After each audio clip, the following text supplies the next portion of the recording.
Chocolate, ಹಾಹಾ, ಹೆಸರು ಕೇಳ್ತಿದ್ದಂತೆ ಬಾಯಲ್ಲಿ ನೀರು ಬಂತೆ.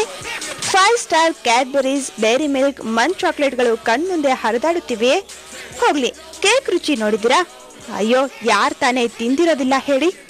ಅದರಲ್ಲಿಯೂ ಚಾಕ್ಲೇಟ್ ಕೇಕ್ ರುಚಿ ಅಂತೂ ಹೇಳುವುದೇ ಬೇಡ ಬಿಡಿ ಅಂತೀರಾ? ಚಾಕ್ಲೇಟ್ ಮತ್ತು ಕೇಕ್ ಎಂತಹ ಕಾಂಬಿನೇಷನ್ ಅಲ್ವೇ? ಹೌದು, ಚಾಕ್ಲೇಟ್ ಅಥವಾ ಕೇಕ್ ಅನ್ನ ಸವಿಯುವಾಗ ಇವುಗಳು ಹೇಗೆ ರೆಡಿ ಆಗತ್ತೆ ಅಂತ ತಿಳಿದುಕೊಳ್ಳುವ ಕುತೂಹಲ ಮೂಡೋದು ಸಹಜ ಅಲ್ವೇ? ನಿಮಗೆ ಇಂತಹ ಕುತೂಹಲ ಇದ್ರೆ ನಾಳೆ ಅರಮನೆ ಮೈದಾನಕ್ಕೆ ಹೋಗಿ. ಅಲ್ಲಿ ಚಾಕ್ಲೇಟ್ ಕಂಪನಿಯೊಂದು ಪ್ರಾರಂಭವಾಗಲಿದೆ. ಎಲ್ಲಿ ನೋಡಿದ್ರು ಕೇಕ್ ಮತ್ತು ಚಾಕ್ಲೇಟ್ನ ಘಮ ಕಣ್ರಿ. ಇದಕ್ಕಾಗಿ ವೇದಿಕೆ ಸಿದ್ಧವಾಗಿದೆ. ಏನು, ಅರಮನೆ ಮೈದಾನದಲ್ಲಿ ಚಾಕ್ಲೇಟ್ ಕಂಪನಿಯೇ ಅಂತ ಆಶ್ಚರ್ಯವೇ? ನಿಜಾರಿ, ನಾಳೆ ಅರಮನೆ ಮೈದಾನದಲ್ಲಿ ಒಂದು ಚಾಕ್ಲೇಟ್ ಕಂಪನಿ ಪ್ರಾರಂಭವಾಗ್ತಿದೆ. ಆದ್ರೆ ಇದು ಕಲಾವಿದನ ಕೈಯಲ್ಲಿ ಅರಳುತ್ತಿರುವ ಚಾಕ್ಲೇಟ್ ಕಂಪನಿ.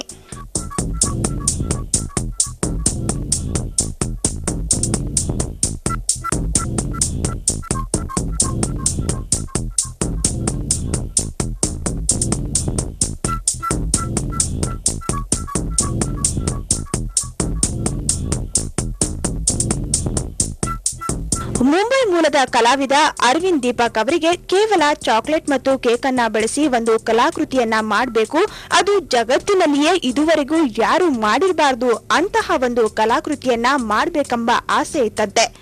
ಇವರ ಕಲ್ಪನೆಗೆ ರೂಪು ಕೊಡಲು ಸಾಥ್ ನೀಡಿದ್ದು ಜಸ್ಟ್ ಬೇಕ್. ಅರವಿಂದ್ ದೀಪಕ್ ಅವರ ಪ್ರಕಾರ ಜಗತ್ತಿನಲ್ಲಿಯೇ ಇದುವರೆಗೂ ಯಾರು ಇಂತಹ ಅದ್ಭುತವಾದ ಕಲಾಕೃತಿ ನಿರ್ಮಿಸಿಲ್ಲ, ಅದನ್ನ ನಾವು ಮಾಡ್ತಿದ್ದೇವೆ. ಇದಕ್ಕಾಗಿಯೇ ಸತತ 1.5 ತಿಂಗಳಿಂದ ಶ್ರಮ ಪಟ್ಟಿದ್ದೇವೆ. ಸುಮಾರು 10 ಟನ್ನಷ್ಟು ಚಾಕ್ಲೇಟ್ ಮತ್ತು ಕೇಕ್ ಅನ್ನ ಬಳಸಲಾಗಿದ್ದು, ಇದು ಚಾಕ್ಲೇಟ್ ಕಂಪನಿಯನ್ನ ಕಲ್ಪನೆಯಲ್ಲಿಟ್ಟುಕೊಂಡು ಮಾಡುತ್ತಿರುವುದಾಗಿ ಹೇಳ್ತಾರೆ ಇದರ ರೂವಾರಿಗಳಾದ ಅರವಿಂದ್ ದೀಪಕ್.